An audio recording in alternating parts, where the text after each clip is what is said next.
why do you choose not to use social media? It really was taking me away from what I knew mattered to me, because I'm the kind of person, I like to stay in my own lane. If I've decided something, I'm gonna do it. Do you think one can use social media intentionally? Social media is like heroin, where it's designed to be extremely addictive. Having social media on your phone is like having heroin in the house. I don't think anybody, and especially me, is above the algorithm. It's going to get you because it's just so good. How do you, outside of social media, stay present and live a life of intentionality? So for me, what really helps me hone that presence is being in nature. I'm a huge fan of hiking. All my vacations are kind of planned around, can I do a hike over there? The mountains there's an energy to the mountains that just takes me to another. Hello, everyone. Today we're sitting with someone who's built a life of intention over attention. In a world where we live in a currency of just doing more and more things and being connected to everything and everyone, this dear friend of mine, she prioritizes presence over performance in some ways or the other. So it's my honor and privilege to be sitting with you, Sadia. Welcome to the podcast. Thank you for having me. I'm extremely excited to be sitting down with you today. Likewise, this is going to be a fun conversation because we're obviously friends, and there are some things that I really admire about you and your life, and I think extracting that value for myself and others can really benefit people watching. So yeah, I'm going to get right down to it. Absolutely. Which is the biggest topic that we're going to cover today is social media. You are someone who I see is living very intentionally, and you don't use social media. No, yeah. In a world where like everybody wants to be connected and wants to know what's happening and wants to be a click away from pretty much any person or anyone, you choose not to have that level of connection in your life if it is connecting us. So why do you choose not to use social media?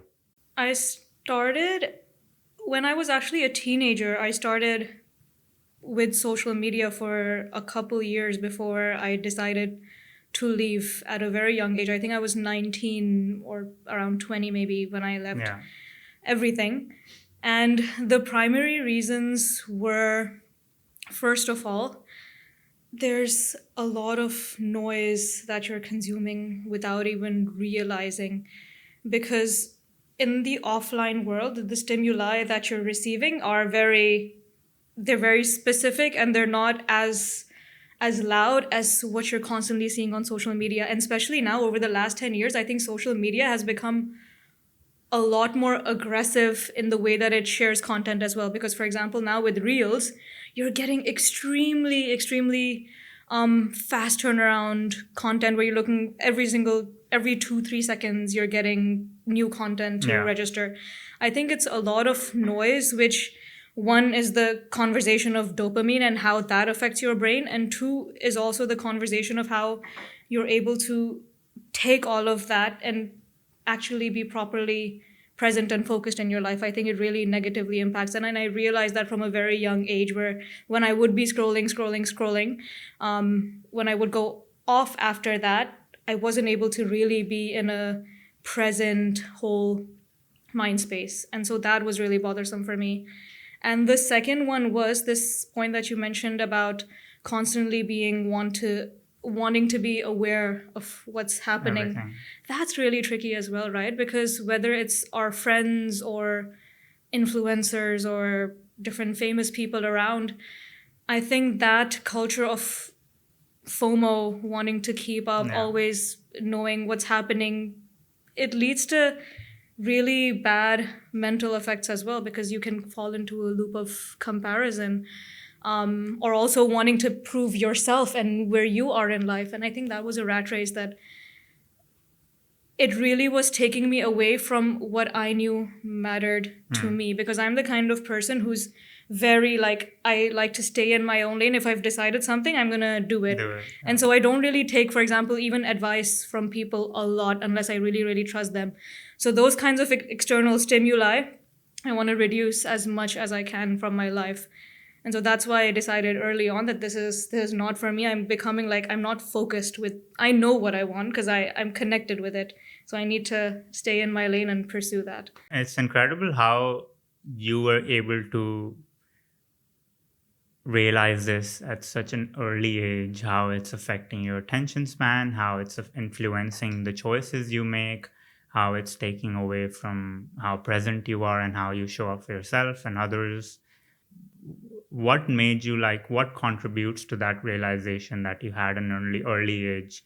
Because we're always so influenced, it's so difficult. Yeah. And although at some level we do know how it's impacting our lives and Yeah. our present and our attention span, there is another side of things wherein people fear being away from the connection, being Yeah. away from their friends or what they're doing, and not being part of the tribe, which almost comes back to survival in some ways. So what made you realize at such an early age, okay, this is the route I want to go on, Yeah. which is very different from what the tribe is doing?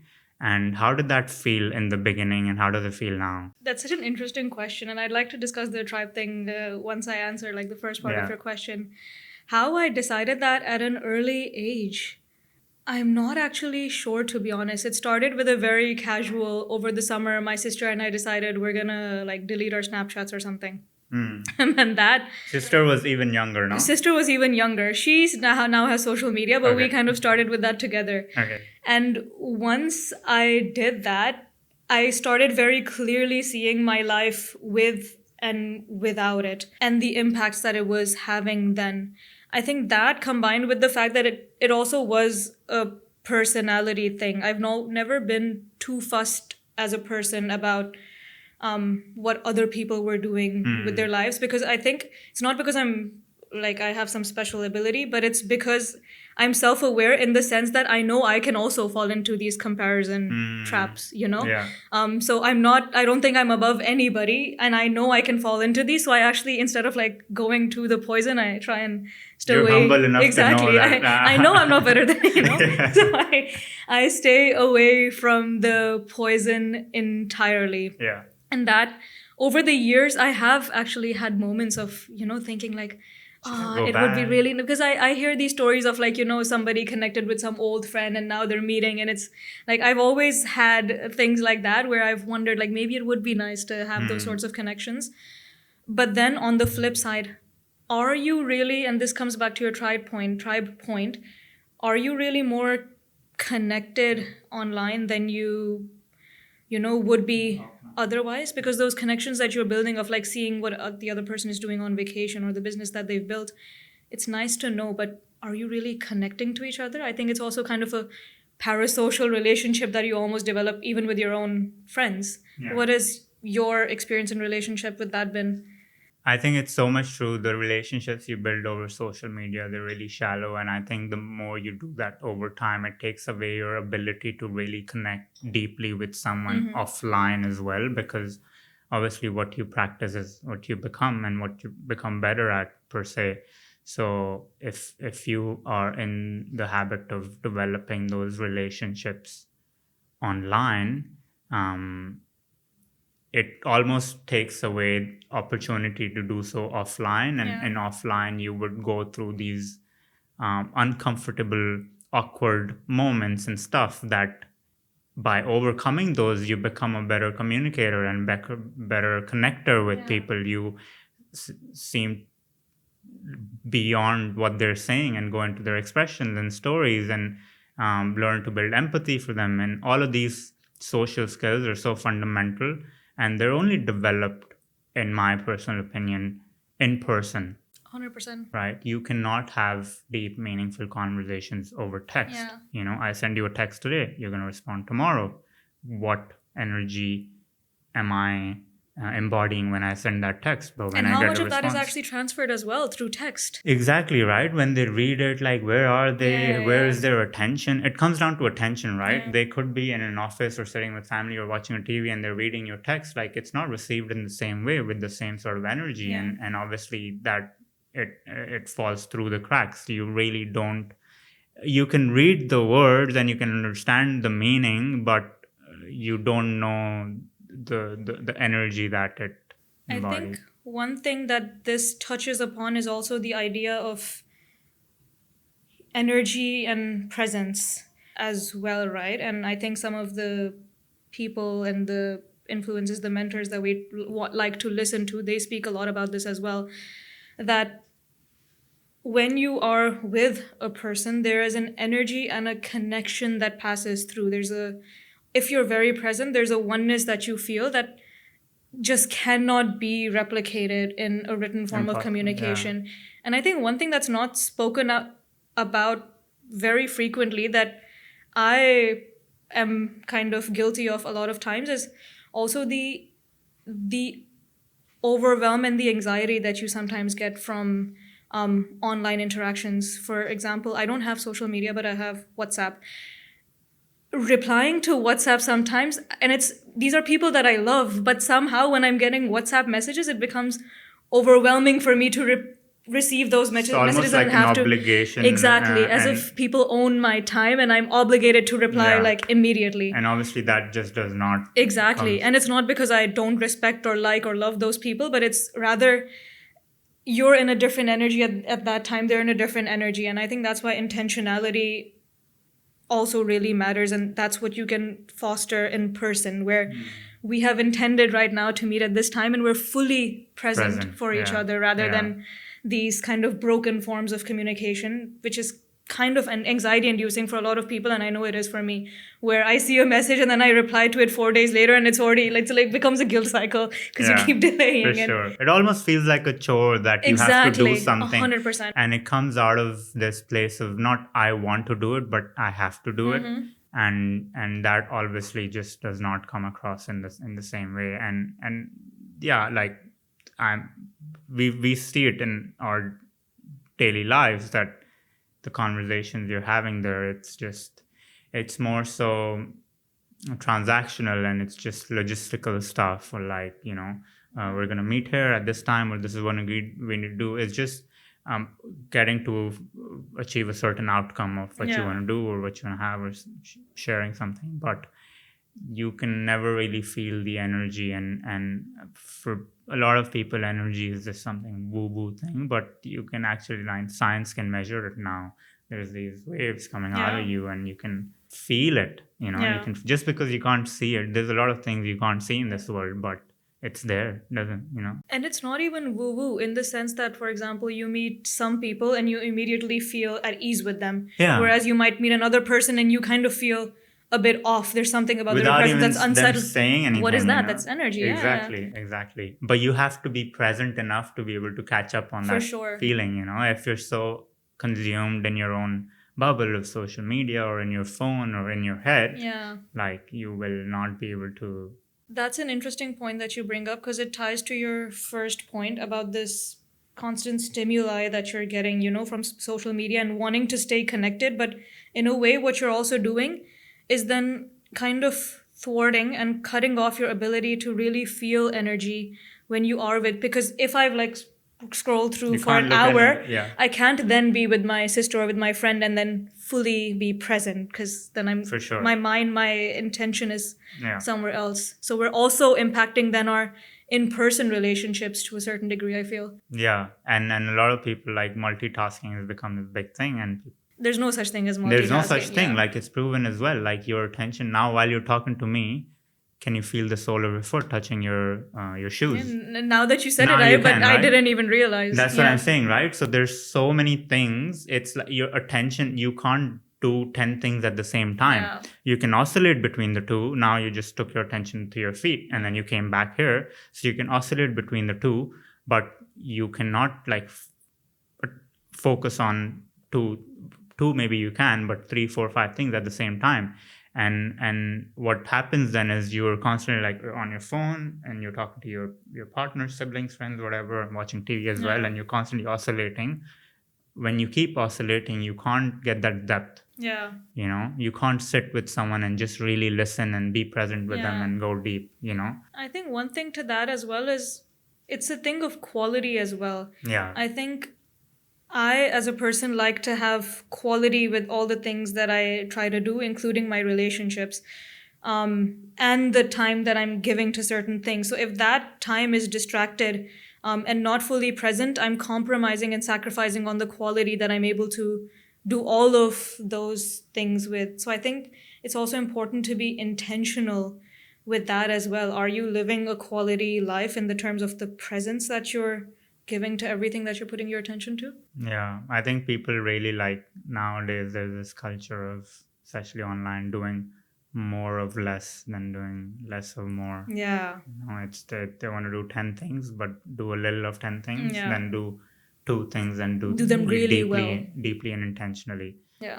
I think that's where the real results come in, and you you are not meant for you're not put on this world to do 10 things. Like, you have one dream and one calling and one vision, and if you follow that, then everything else is just noise. But obviously we're so stimulated all the time, and this comparison game leads into survival, and then survival makes us do these 10 extra things of Yeah.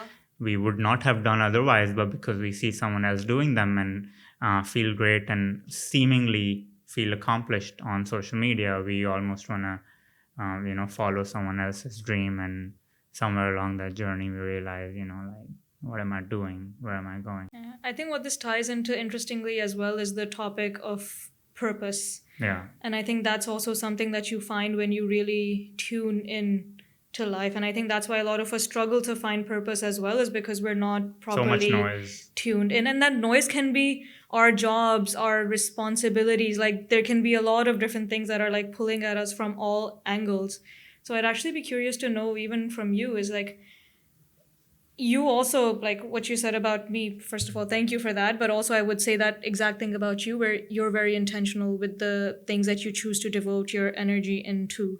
How do you look at really tuning out the noise and understanding your purpose and where to truly devote your energy? I think that's a great question. um, I want to say beauty lies in the eyes of the beholder, so me seeing that intentionality in you and finding that very valuable is because I obviously value it so much and find it to be, a great thing to remove any suffering and just live a life of purpose. And how do I do that is meditation is a great way. And honestly, I was lost my whole life pretty much. It wasn't until I went to Nepal, and you already know about this, living in a monastery and just getting rid of everything and just being with myself and with my own mind and my voice, was I able to really see what I truly, truly valued and wanted. And this is an ongoing exercise. Like, I was so clear in my head there, but when I came to the real world, so much stimulation, everything came around, and it started clouding my judgment, and my intuition. And this practice of meditation, removing everything and just coming back to the present and listening to my voice and sitting with it, really allows me to, come back to my purpose and come back to what I truly value and want to do beyond other people's expectations and, other people's habits and opinions and routines. So meditation is really powerful in that sense. So 100%. although I have a very weird relationship with social media as well, I Yeah. see all of those things, and then obviously there is I have my work there as well, so I have to go on there. Yeah. But as you already know, or maybe you might remember, I delete my social media and then re-download it Yeah. and delete it. So it's a weird relationship. Yeah. But there are times when I don't delete it and it's on my phone, and I almost am like hypnotized to just go there and do certain things without me realizing I'm doing it. Yeah. And only when that happens and some time has passed and I've consumed all this unnecessary stuff that doesn't I won't even remember the next day. Do I think, "Oh, like, I wasn't supposed to be here? This is not what I was supposed to do." It's literally like you're hypnotized. It feels like a hangover afterwards. It You is. know, It like you is feel kind like of so much disgusted. Yeah. information overload that Yeah. does not add any value. 100%. You know, I don't even remember. You scroll for an hour, I can guarantee, like, we You don't can even remember not a remember. single thing that you see. So Yeah. that hour that you could have put one into something you love or even learning something, you're not learning anything at all. Yeah, And it's not even absolutely. entertaining. Like there's this thing of like revenge scrolling, right? Where people, you must have heard about it, where a lot of people after they've had a really stressful or busy day at work or whatever, they come home and they're in their bed like scrolling for an hour because they think like now this is my time. So they're Yeah. scrolling. Yeah, this is, I have huge problems with, Yeah. like, this me time. Exactly, Oh, but this I'm is gonna not me relax time. and I want to have chill. Yeah. Chilling is scrolling somehow, and it's really messed up. I Yeah. think, like, what I realized is we're trying to numb our feelings, and with social media as well. You see one reel, you see someone happy and doing great things, another reel you compare yourself, and another reel you see a war going on, Yeah. and another reel you see something political, and within a span of 2 minutes you've felt like 15 different Yeah. emotions, and you haven't sat with any single one of them. 100%. It takes away your ability to really feel an emotion and sit with it and get value out of it. You almost like negate your emotions, and you're in Totally. habit of like just jumping from one to the other, never really knowing what that emotion holds and why it's there. And every emotion is there for a reason, you know. It's trying to teach you something, but we sort of numb ourselves to it, and that also takes away our ability to, you know, then be present and show up for others. Totally. And one thing within that, like beyond the being able to sit with your emotions, it's also how polarizing and sometimes self-fulfilling a lot of this content can be. So for example, if you believe in left-wing politics, you're going to go deeper and deeper and deeper and deeper into that rabbit hole until you're so set in your points of views that the flexibility kind of dissipates, the open-mindedness, the openness to other points of view. For sure. I think it's kind of like putting us all into our very specific thought bubbles as well, which is a little bit dangerous. Yeah, it's dangerous. Reinforcing certain identity, and you keep getting locked into that. And you become more and more polarized, and obviously that does not end. And I think the best human is fluid. It's agile. It's tolerant. You know, understands both sides. It's observant. You're not attached to one thing. You know, you see both sides, and I think that's what a good, because when you focus on one side, there's automatically differences, and that can be channeled in the wrong ways and lead to different wrong outcomes. And I think a lot of these wars and stuff are a result of that. You know, it's our intolerancy and our ability to see the other side is what really creates these differences. And this is something that I had to confront recently, where I tend to be quite, like, I think of myself as very open-minded, very flexible, and I do have like very liberal views on certain things, and I question institutions and belief systems and culture a lot. So I was having an argument with somebody recently where I had a more liberal point of view and that they had a more conservative point of view. And I was like kind of almost judging their conservative point of view, like, how can you believe this? And this is there's such a stringent way to look at it. And then they pointed out, like, do you realize you're actually being kind of close-minded right now? And that was such an interesting way for me to think as well, that you think because you're on this side, you're like in the right, which is a complete paradox. Almost human nature, you know, like you just finding that tribe and like just being associated to something. 100%. So, but it's a complete paradox because you think like I'm on the side of the truth and this openness and they're being so good, but no, you're kind of being just as judgmental.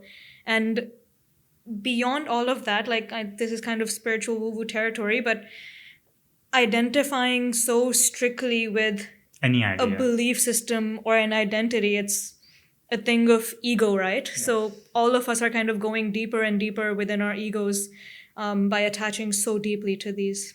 So in those moments, it's really important to realize as well, okay, like this is not me. Like this Yeah. person and we're two basically planes of consciousness. Yes. So we need to look beyond that and actually Yes. connect without personifying these opinions to each other. That's beautiful that you pointed out, because in and of itself, any belief or idea that you hold and you go deeper down that role, it's not going to have a good outcome, because it makes you intolerant. Like Not at all, yeah. saying yes to one thing is saying no to everything else. Mm-hmm.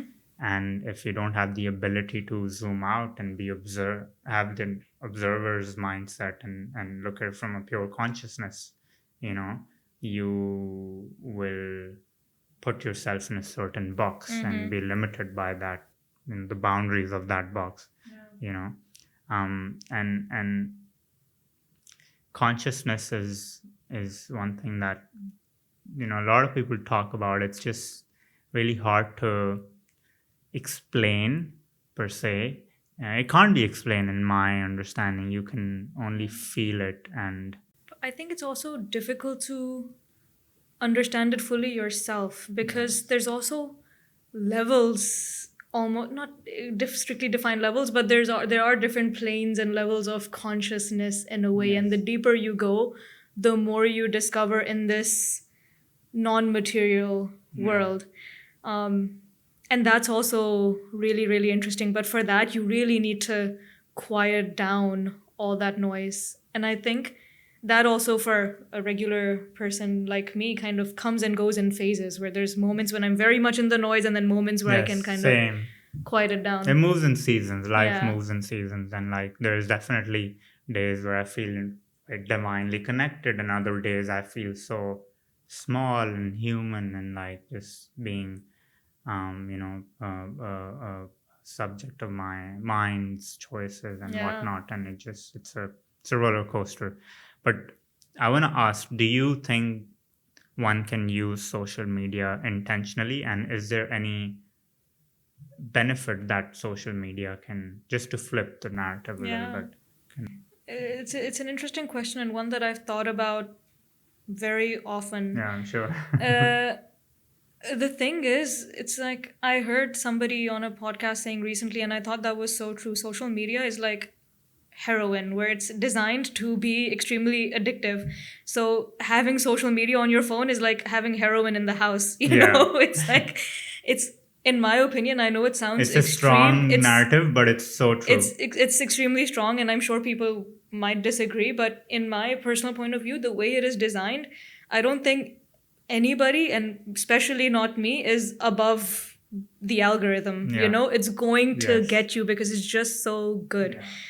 So I think it's definitely a slippery slope. In my personal point of view, the only way that it can be sustainable is if you keep having breaks and limiting the kinds of people that you're following, the kind of content, and being very, very strict and disciplined. But I think with the way humans are, we have like one bad day at work, and I'm like, I just wanna, it starts exactly, and it builds up. It's like a smoker who's trying to quit smoking, who's like, oh, just one puff. It's never just one puff, Yeah. So I think we need to be really honest with ourselves. Of course, there's a lot of benefits, especially for things like businesses, which you guys have, where it's obviously an amazing platform to grow it. Even to have communities, like for example, in Dubai, you have so many incredible sports communities, meditation, yoga communities that are there, that are run by social media. So there's definitely benefits, but man, it's really tricky. I don't know if it's worth, at least for me, the price that you have to pay for your personal well-being. Yeah, you're definitely right. I would actually argue it's more addictive than heroin. Yeah, in a way. They all the money they spend into research is into how they can get more and more of your attention, and attention is the new currency. And it's so interesting. It's not even the new, attention is I think it's the oldest currency there is, because whatever you put your attention to, like it goes back to the thing of you create your reality. Like whatever you put your attention to is what you become. You become what happens. And now they're monetizing our attention, which is which I think is extremely alarming, to It be is honest, because it hasn't happened to very the unmoral as well, I would say. But extremely, yeah, and it hasn't happened to the scale that it is happening to now. We think we're consuming all of this for free, but we're actually paying with our attention, which I think is more valuable than any other currency. people don't realize this. Like they don't. You giving your attention and energy to something goes way far beyond than what you think. It's just like, oh, I just, scroll on social media. It's just 5 minutes of my time. It's not 5 minutes of your time. Like that energy affects you in so many ways Yeah, and so many future decisions. And it can even affect you not just now, but tomorrow, day after, a week later, a month later, yeah, like in subconscious ways that you are not conscious of, yeah, obviously. But I feel like this is reality now. This is the world we live in, of social media. And I feel like, how can I use my knowledge on the subject, and share what I can to make something out of what we have currently. Like we can't imagine a world without social media now, right? yeah, So with Wiser, we try and aim to add that little bit of presence within this seemingly yeah, unpresent environment, because somebody has to do something, and we're just a very absolutely. small part of. A lot of people are doing great things, and but fundamentally it's still on the same platform, so it's difficult. It's really difficult, and it Yeah, takes away from your ability to be intentional, not just there but like beyond as well, beyond social media as well. yeah, And it's become a big part of people's lives. Like I see yeah. people on their 5 6 hours, like And it's not even crazy. their fault because I think this is the direction where the world is headed, right? I think if you don't have social media, you're almost sometimes at a disadvantage as far as progress in the world goes. It's like somebody Or who it seems like that, would you say? maybe in a material sense, sometimes Yeah, potentially it can put you at a in material disadvantage. sense. But I think you have to be very clear about what you prioritize. So for example, for me, that material sense benefit that I would have gotten is not something that I personally um, Value. prioritize too much. So I'm okay with kind of compromising it. But at the pace with which technology is developing and how these are encompassing all facets of our lives, where, for example, we could have imagined living a life without even WhatsApp maybe like 15 years ago. We can't imagine that anymore. So, you are kind of being forced to subscribe to these technologies. I'm always Hmm. fascinated by like Ed Sheeran, who doesn't even have a phone. Like he has Oh, he only email. doesn't. Oh, So really? there's no way to like Oh, no he's like way. one of the biggest celebrities in the world. He has only email. So no matter who has to contact him, they have to do it via email. I And had no that to me idea. is extremely impressive. I've Wow. I've thought of taking steps like that. That's why he seems so happy. Yeah, yeah, exactly. He's just in his own little bubble, just so it's Yeah, so it's so charming. cool. I've thought of doing that, but I think that's also quite extreme Extreme. because obviously like connecting with family or like important Yeah. work emails, you Yeah, can't yeah, just completely go yeah. so black and white.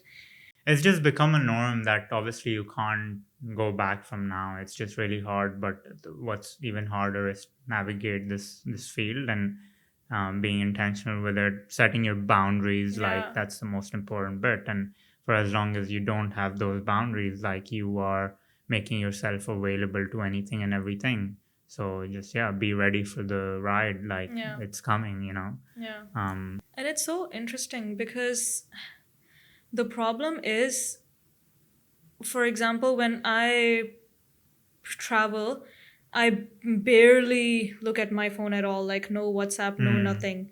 And in those days, I realize how much of my time also I'm giving to to other all of things, these small. things. And it's really scary because now, as I'm growing older, like I'm in my late 20s, I'm not properly old yet, but like you kind of realize how fast life passes by and how I'm now coming to terms with the fact that unless I work towards all the dreams and the goals that I've set, nothing is going to come into fruition, and that's just not going to automatically happen. I need to properly give my attention to it, and I only have so much time. And when you look at it from that perspective of how much time it's taking away, which is again the most valuable currency, that's also quite an alarming situation. It is a lot of time. Yeah. Yeah, but that's the thing. Like, if you really, really deep down know from your heart what your calling is and what you want to do, what your goals are, um, then you have a reason to draw those boundaries and go from there. But like now, when kids are being exposed to social media, they are seeing like their dreams and goals and everything. They're changing every day. You know, Yeah. some today you saw this person doing this thing. You want to do this. Tomorrow you see another person doing something else, and Yeah. you want to do that. And you in this, you just really go further and further away from what you truly value in life, Yeah. which is what I keep coming back to. Like, it's we've been I at least have been a victim of this, social media use, wherein you go and you compare and you start doing something and you just realize that, like, did I want to do this? Like, I saw someone doing it and it felt good and I wanted to chase that feeling what they had, and you going down on that journey, you Yeah. realize this is not the path I want to be walking on. But that's an interesting point as well, because it's a question of commitment, where not just social media but overall the online world, I think it's to a certain extent also impacting our sense of commitment, whether it is to relationships, Yeah. partners, the things Yes. that we want to do in You life. don't want to stick. Yeah, You don't like, want to stick to anything. there's more and more marriages being broken. There's like, always the next best thing that next you best can. thing. Yeah, exactly. And I think that is because we're not the things that we are investing our time in, we're not fully present in them, and so we're not able to experience the full potential of that thing, right? Because us ourselves, we are so disconnected from our energy. So for example, if you met somebody online and you go on a first date with them, you're thinking in your head of, I matched with all these maybe better Yes, people, so many options. and so this guy, you're not giving him your full attention and really seeing beyond all that noise to give him or her your full attention. Similarly with any other venture.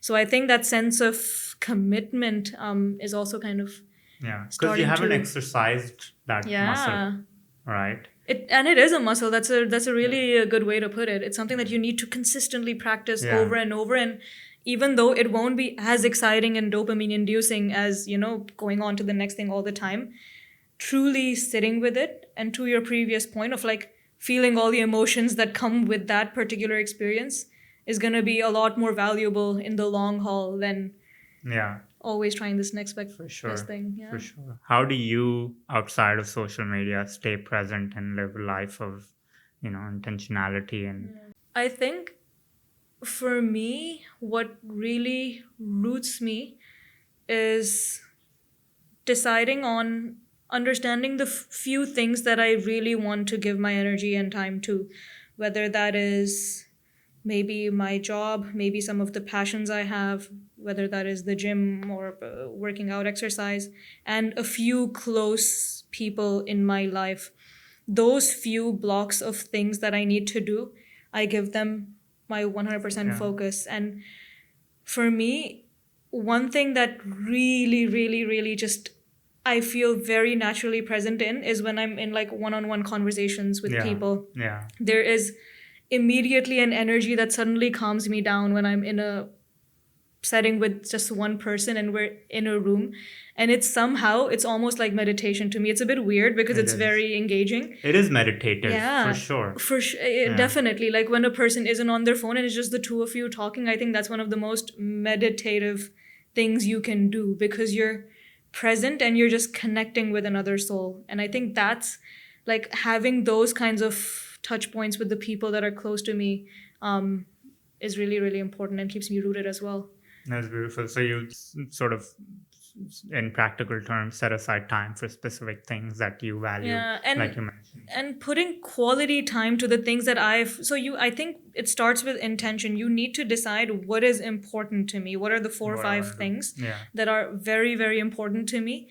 You set them as non-negotiables, that I need to put my clean attention to these things. I cannot be compromising them with distractions. And then you do so, because I think people find this a bit boring, this idea of like being very disciplined and having a routine and being very set with these things. You're losing spontaneity. But I think it is important because we live in a world that is so fleeting and constantly changing. I think that kind of discipline is important. Where, for example, if I'm waking up at 5 and I need to go to the gym at 6, that is my gym time, and then I'm going to be fully focused, and it is what it is. And I think that kind of setting that structure, that this is the time for this, helps me be very present and put proper attention into things. I think it's almost the opposite. Like when you do set these strong boundaries and are disciplined, you are showing up and you're creating space for something to occur, an opportunity or anything to occur within that space. Yeah. If you're just open to anything and everything, like you will receive energy from every side, right? And you have no means to differentiate like Yeah. what you want, what you don't want. But if you have that regimented, disciplined life and you set clear boundaries, Yeah. anything that you could have spontaneous things or ideas or opportunities come in to you within Totally. that frame, which Yeah. can help you progress further within that frame. That's where you want to progress anyway. So I was reading this book by Rick Rubin called The Creative Act, and he's great. yeah, I love Rick Rubin, and he talks about in that book. So Rick Rubin, for people that might not know, is he doesn't have a clear title, but he's like a music producer. He's worked on some of the most iconic, famous albums with some He's of the been biggest relevant since exactly so long. artists of all time. So in this book, he talks about creativity, which goes beyond just artistic creativity. If you're having a conversation with somebody, that's also creativity, where you're creating with each Something, other. yeah. So he talks about how even to foster creativity, you need discipline and a regimented structure. So that could be like maybe you work better at like 2 a.m. to 5 a.m. So you're a night owl, but those hours, then you need to make sure that you're dedicating properly to that thing. Because no matter how much we say, oh, I need to be spontaneous and I need to do this to be, unless you're being intentional with the amount of time you're setting to do the things that you want, you're not going to get them done. And that even pertains to something like creativity, which you would think would be a very non-structured venture, but it's actually not. That also requires certain guidelines in place Yeah. to ensure that you're getting the best quality of output. Yeah, you definitely need to curate the space in a For way sure. wherein you are, best, open to that creativity to Yeah. unfold. When we're open to everything, like that's the worst way to that you're not going to be creative. Yeah. So that's very important.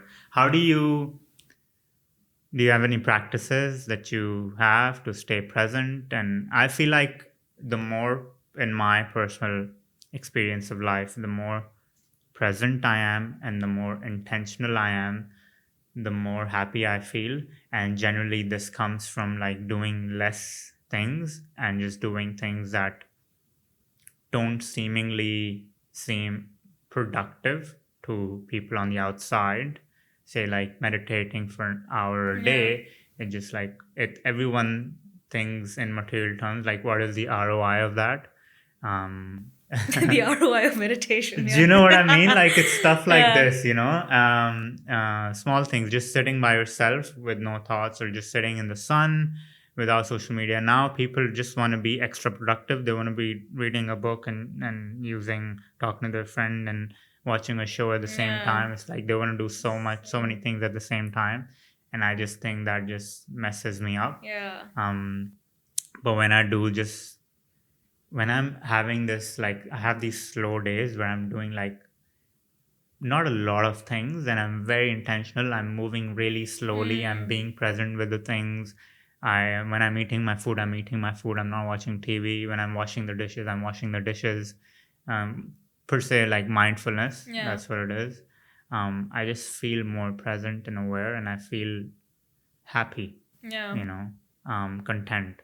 But when I'm just moving from one thing to the other and trying to do Autopilot, yeah. 10 things at the same time, it just really messes up my energy. Yeah.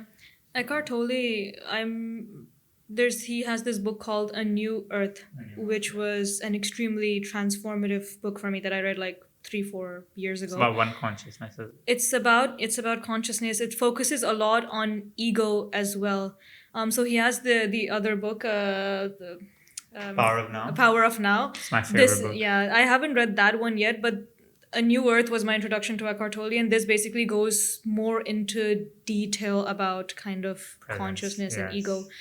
And what he says over there, which I really like, so he doesn't promote specific regimented meditation, which I think can be really beneficial as well. But what he says is, in your everyday life, and this was to your point, if you're taking a shower, for example, really feel the water on your body, Yes. the sound of the drops, the Yeah. way your skin feels. Feel that moment fully rather than thinking, oh, what am I going to eat for lunch after this shower? Yes. Oh, you're always 100%. And if you look at a flower, like, and I've done this as well, like the more you look at a flower, the more beauty you discover just within that flower if you actually truly So just true. look at that flower. So true. So for me, what really helps me hone that presence is being in nature. I'm a huge fan of hiking. All my vacations are kind of planned Yes. around, can I do a hike Yeah. over there? Sorry. Can I do a hike over there? So it's, for me, the mountains there's an energy to the mountains that just takes me to another stratosphere entirely.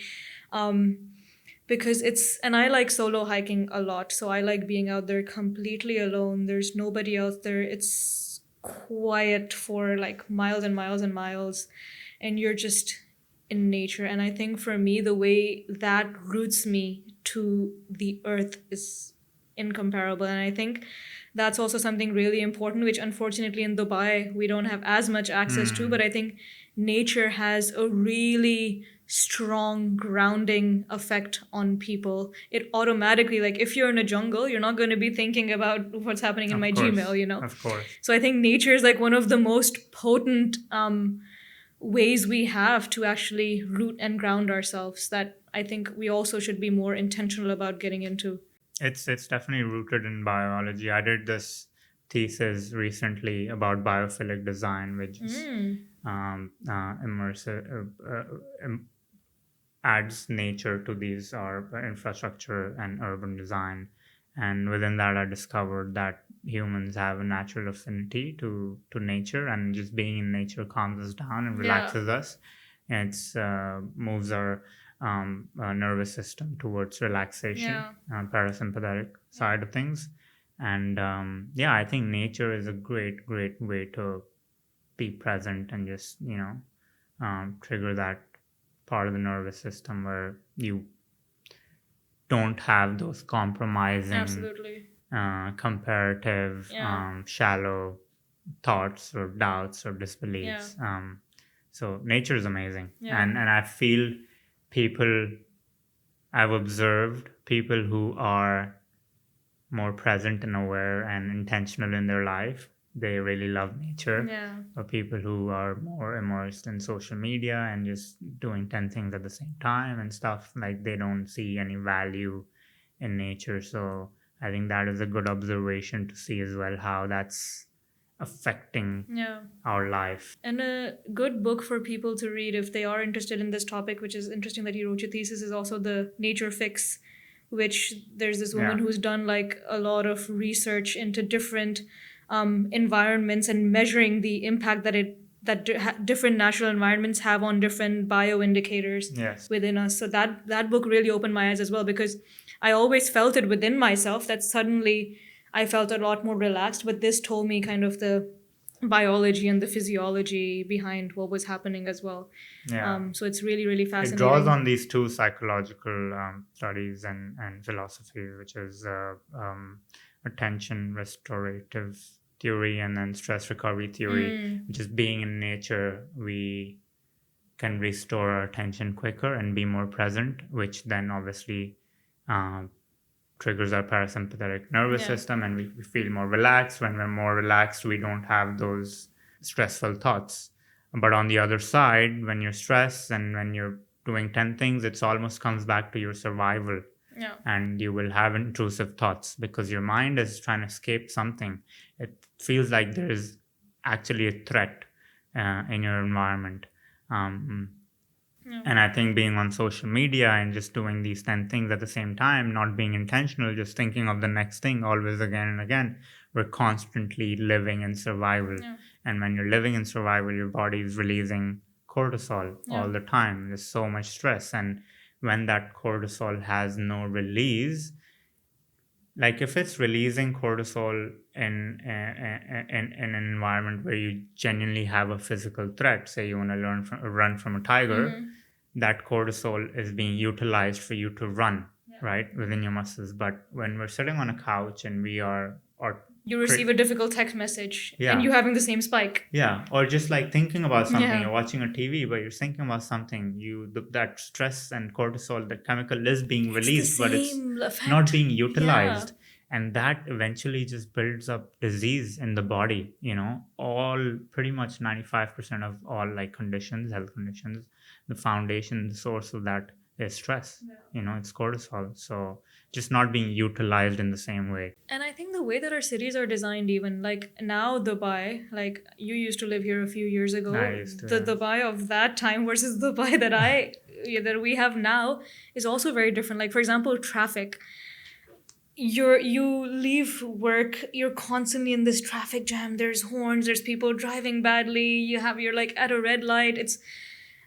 I think cities these days are not designed to also like induce peace and relaxation Yeah. at all. In fact, even without trying, like even in, for example, those moments when I'm driving on Sheikh Zayed and there's heavy traffic, I try to be present and calm, but somehow like hard. I feel my teeth grinding. It's hard. Like it's just at the back of I don't know what to do in those moments. Yeah. It becomes really, really difficult. Even though I'm trying to be fully calm, my body just reacts in a way that it's just releasing cortisol without me even, Yeah. having any control over it. So it's quite terrifying that living in cities like this can make us really, really sick in the long run as well. For sure. Yeah. I think urbanization. So the foundation for my thesis was this only, that as we're becoming more and more urbanized and we seemingly more connected than ever before, suicide rates are on the Yeah. highest as well. There's 8 people who commit suicide in Australia every day, right? And as urbanization has gone up, suicide rates have also gone up. So it just comes down to these environments where there is just so much stimulation. It's not designed for us to connect and have. There's no place for restoration. There's no place to like form those social connections. Yeah. And I think the urban design of these big mega metropolitan cities is really adding so much to our physiological being and health. Yeah. And I think that is very overlooked For sure. in design today. But I think some countries are leading the way. Like there's places in Japan and some places in Australia as well. And I think this biophilic design and salutogenic design is really catching on, and it's really I'm passionate about it. It's a really interesting topic, actually. It's so interesting, yeah. That's why I chose the studio as well. As you see, some you see elements of- natural yeah. elements. There's plants, although they're fake. I shouldn't have said that, but there's wood and stuff. Yeah. So these natural elements just naturally relax you because this is the environment we were like thousands and thousands of Absolutely. years ago. It's only recently that we have obviously build these urban environments where there's constant stimulation. You are always on the lookout. Like everywhere you look, there is some form of stimulation in terms of sound or light or someone doing something. So you never really get a chance to just relax. Your focus is always You always need to be on conversion. high alert. Yes. Yeah. Yeah. And that cannot possibly be something that is sustainable. And that's a sign of sympathetic nervous system. Just living in survival, you're just like constantly looking for threats. You're constantly looking for threats. So it's not a healthy space to be in. Not at all. And we are very much seeing the result of that in you pick up data from any hospital or any metrics, health metrics of any countries. Like it's as we're moving towards urbanization and seem to be more connected than ever. Suicide is growing as well. Suicide wasn't a thing. Like, I've looked this up. Like, it's innately biologically it's Unintuitive. Yeah. it's unintuitive. Like, we survival is our most Yeah. fundamental. That's such an interesting thing. I never realized that it's completely going within our against our With, basic survival yeah, instinct. like, so it's so messed up. Ah. Where and how could it's not within your physiology. Like, you cannot potentially, like, this was Yeah. not a thing 100,000 years ago. Yeah. This is also something. So I'm reading a book these days that's really interesting. It's about Pakistan. It's called Pakistan, a Hard Country. By It is. and it is a hard country by Antoine. I'm forgetting his last name. His Yeah, last name yeah. with an L. It was written in 2010. So in this book, because you're talking about suicide rates being correlated with urbanization, I think one other important element here, and excuse me if I'm going on a tangent, No, that's is okay. also connection, relationships, and the way that the structure of our relationships are evolving as time continues, right? Because as society becomes more and more modern, a lot of cultures become more and more individualistic. What he points out in the book is that Pakistan and in a lot of countries in South Asia, a very strong factor that we have is that of kinship. And this we observe even, for example, when we're living abroad, like you in Australia, or maybe when I was living in Italy. You could always rely that this person is Pakistani, so he's somebody that I can rely on. If like I get in trouble, if like my car is, if I don't have a ticket, whatever, he's gonna be there, even if I don't really know Yeah. him. There's this like Sense of community. there's an unsaid kinship that we have within each other. This, of course, extends to certain tribes, like the Pathans will really be strongly, Yeah. glued with the Within Pathans, that the community. Jats with the Jats, whatever. But it also extends to the country overall, where if we're abroad somewhere, the Pakistanis will be there. So it's an unspoken bond that we all have to each other.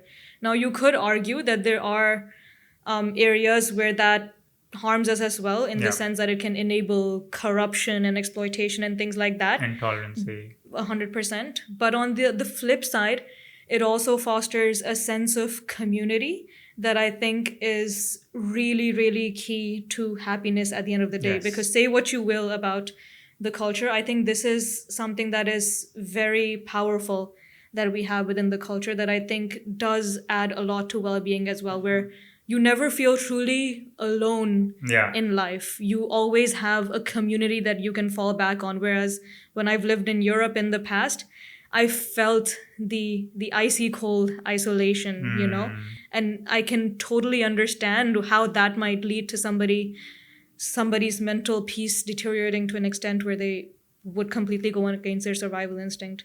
So I think this idea of kinship and community and togetherness is something that I think is very underrated, that we have in Pakistan, in South Asia, that It's being lost with Yeah. the modern world for sure, with Yeah. individualization. and independency. Yeah. Like, you are just going away from your fundamental, communities. Yeah. We And don't we're have communities tribal anymore. beings, like, just going away from the tribe is just running into death in a way. Yeah. Like, if tribe is going a certain way, you would never dare go the other side, because going alone means you are more susceptible to predators and you will die. And I think that is what's happening, like, in different ways. Obviously, we don't have predators, but in different ways, Yeah. it's still happening. We've lost that sense of cohesion and Yeah. community. Because in the past, like joint families were, for example, extremely common. A child would be born and he would be raised by not just his mother, but his aunt and the grandmother and some uncle. And it was multiple different people raising a kid. Whereas now we have completely lost that sense of community as well. And I Yeah. think that's something that's really scary. And now, given that it doesn't exist in the culture as strongly, we need to kind of make an effort ourselves for the sake of our own well-being to foster that more in our lives. Yeah. And I think when these kids grow up as well, like, these problems seem to appear, then. Yeah, certainly. This has been a great conversation. Thank you so Absolutely. much, Sadia. I think a few key takeaways that we can give to people is, from our experiences, less is more. Living with presence and being more intentional is what gets you to the other side of like the ultimate goal, which is, I think, joy and being content and happiness for everyone, beyond the material possessions and achievements as well. And I think attention is very singular, and if you try and divide it, then you try and divide the outcome that you get from it as well. So I think I really always have an enjoy conversing with you about this, because you seem very intentional and present, and just having these conversations allows me to create more space for my presence, and then obviously get all the benefits that lie on the other side of that. So thank you so much. Really Thank you for appreciate having me. This was amazing. Thank you. And just want to thank everyone for watching this and being a part of this. We really appreciate your support. And yeah, see you in the next one. Ciao. Hi guys, it's Permeet. I just wanted to touch on this quickly. Over 80% of you guys listening are not subscribed to the show. The more subscribers we have, the easier it becomes for us to share this message with as many people as possible. You never know whose life it can change. So please hit the subscribe button, and thank you for watching.